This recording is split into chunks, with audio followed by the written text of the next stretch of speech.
बहुत धन्यवाद सभापति। धन्यवाद श्री विजय हांसदा। श्री विजय हांसदा। श्वेत पत्र पे बोलने के लिए आपने मौका दिया, उसके लिए धन्यवाद। जो कंपैरिजंस जिस तरह से किए गए, मुझे लगता है कि 10 साल के अंदर में आपका जो काले बादल इस देश में छाए हैं उसका श्वेत पत्र है ये। क्योंकि नोटबंदी पे ये लोग कुछ बोलेंगे नहीं, लेकिन जो इकोनॉमी को सेटबैक, कहिए कि कोरोना तो एक नेचुरल पैंडेमिक था, लेकिन नोटबंदी, 2 बार नोटबंदी इस सरकार के द्वारा दी गई इस देश को सोची समझी पैंडेमिक थी। और लगातार जिस तरह से विश्व के तमाम देशों के साथ संबंध खराब हो रहे हैं आपका फॉरेन पॉलिसीज की वजह से, चाइना हमारे देश के अंदर लगातार घुसते चला आ रहा है, उसको ये एक्सेप्ट नहीं कर रहे हैं। फेलियर्स पे फेलियर्स है, लेकिन एक्सेप्ट करने की कोई इनको इच्छा नहीं है। ईडी का जो मिसयूज है, एक श्वेत पत्र उस पर भी होना चाहिए। हमारे यहाँ, हमारे झारखंड में आदिवासी बहुल्य राज्य में आदिवासी एक मुख्यमंत्री बने, उसे जबरदस्ती उतारने का प्रयास किया। आज कई राज्यों में ईडी के भय से जिस तरह से इन लोग सरकार दबोचने का काम कर रहे हैं, उस पर एक बढ़िया श्वेत पत्र आना चाहिए।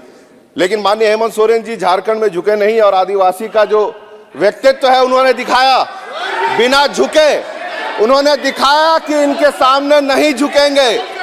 और मैं कहना चाहूंगा, executive, ED, CBI, income tax का जो मिसयूज, ये अपने आप को कहते हैं कि भाई हम भ्रष्टाचार नहीं करते हैं, इनसे बड़ा भ्रष्टाचारी कोई नहीं हो सकता है। Executive, income tax, CBI, ED का इन लोगों ने मिसयूज किया है। 10 साल बनाम ये शुरू से बता रहे हैं, 10 साल बनाम ये देश आजाद हुआ था, उस समय की परिस्थिति क्या थी, उस समय की परिस्थिति क्या थी, और किस तरह से उस समय उन लोगों ने देश को आगे बढ़ाया। और आज जब ये अच्छे स्थिति में इन्हें देश मिला, ये गर्त में ले जाने का काम किए हैं, ये गर्त में ले जाने का काम किए हैं, इनको स्वीकारना पड़ेगा। और दूसरी बात कि विजय जी, 2004 से विजय जी व्हाइट पेपर के ऊपर बोलिए। सर बोलता हूं, और भी आगे बढ़ता हूं।